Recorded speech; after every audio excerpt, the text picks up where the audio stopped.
Ini kan saya baca juga nih buku punya ibu, Saatnya Dunia Berubah. Jadi ini ibu di sini bermula ibu menceritakan waktu ibu lagi nonton TV, melihat berita bahwa ada 2 orang anak dan 1 orang ayah yang tiba-tiba menderita panas, kemudian sesak napas dan meninggal dengan sangat cepat pada saat itu. Tapi waktu itu ibu belum tahu diagnosanya nih, apakah SARS, apakah flu burung gitu. Nah lalu ibu merasa harus segera kembali ke Jakarta karena berita seperti ini bisa berkembang liar kalau tidak segera dikendalikan. Berarti situasi yang terjadi pada satu negara itu tergantung juga dengan medianya juga ya Bu? Oh sangat. Apakah kalau misalnya pada saat itu, pada waktu wabah flu burung beritanya liar tidak bisa dikendalikan, apakah kondisi yang terjadi pada tahun ini, apakah mungkin terjadi pada saat itu? Oh sangat mungkin. Jadi yang bisa mengendalikan adalah orang yang bisa mengerti substansinya.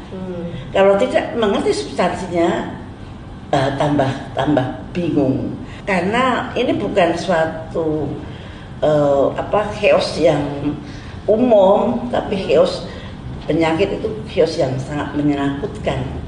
Rakyat butuh sesuatu yang pasti, rakyat butuh sesuatu yang tidak mengambang. Nah betul. Ini apa sih? Nah, itu bisa membuat tidak enak di masyarakat ini.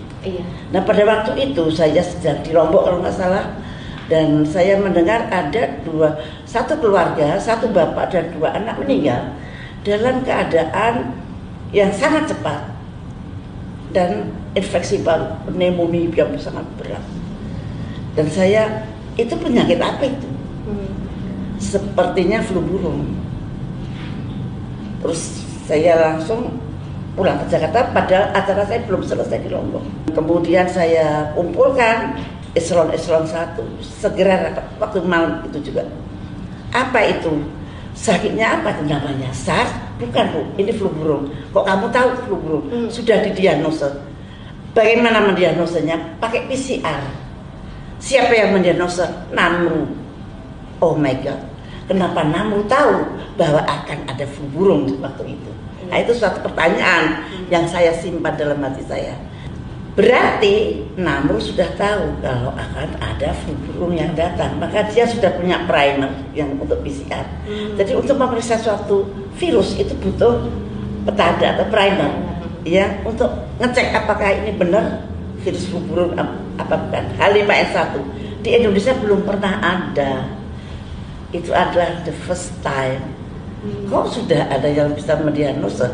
Artinya yang mendiagnosa itu sudah tahu kalau akan ada. Nah itu saya simpan dalam hati saya sebagai suatu hal yang tidak biasa. Nah ini harus orang yang tahu substansi. Tidak bisa diketahui oleh orang birokrat, tidak bisa diketahui oleh penguasa biasa, tapi orang yang berkecimpung dalam riset, dalam bergulat dengan penyakit dan sebagainya. Dan setelah itu saya waspada dengan apapun yang terjadi. Pada saat itu kejadiannya apakah sama seperti yang sekarang terjadi Bu dengan COVID ini? Hampir sama.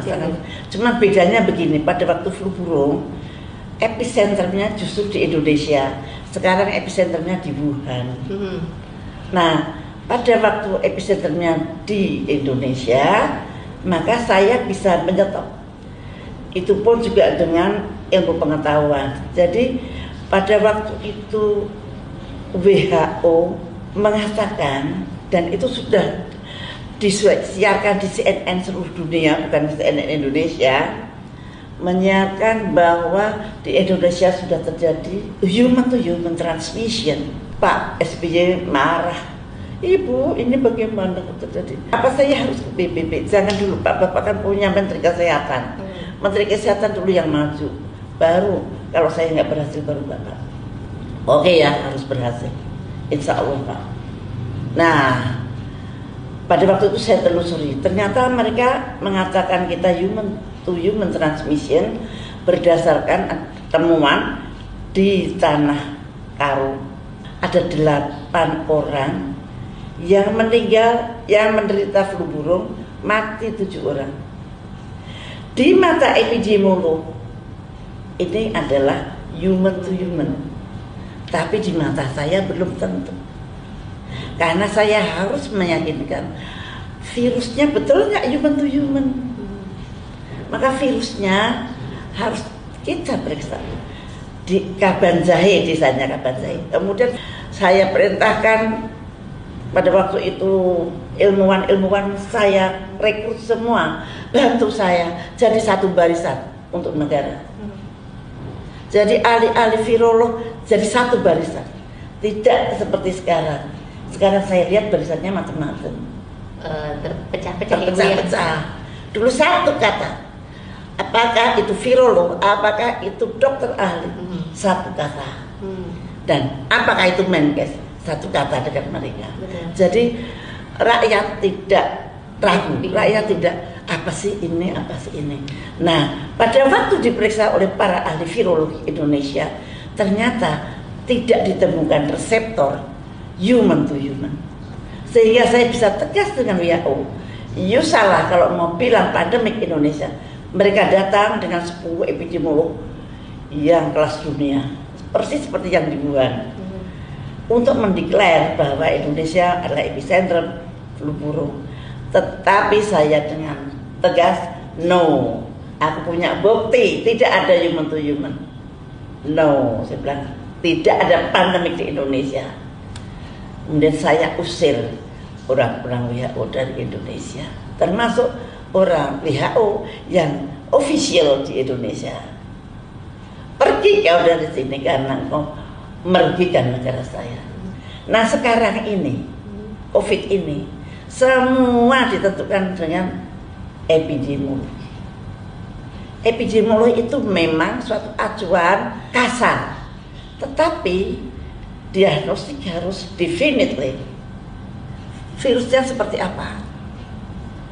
Misalkan penularan seperti ini, cocok nggak dengan virusnya seperti apa?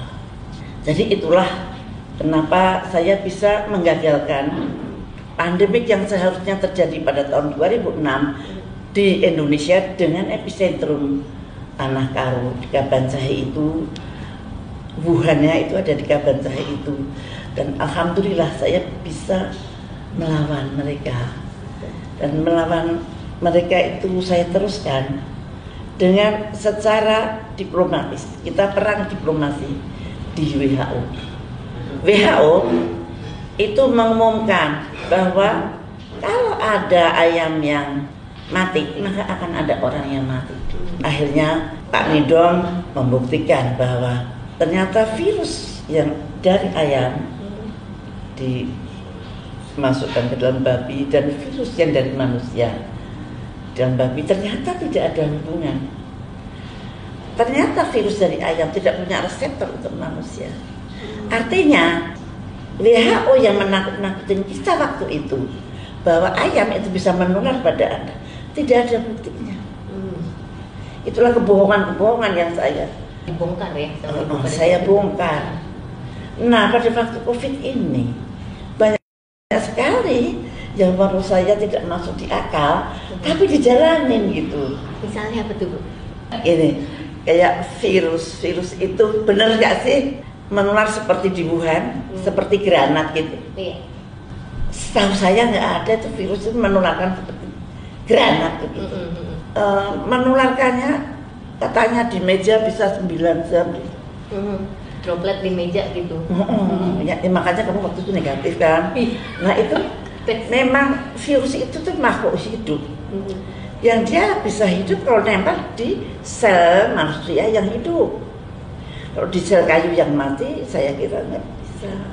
Karena nggak ada reseptor ya di sini. Katanya iya, nempel itu nempel tuh dia nggak makan. Kalau nggak makan dia akan mati dalam beberapa menit.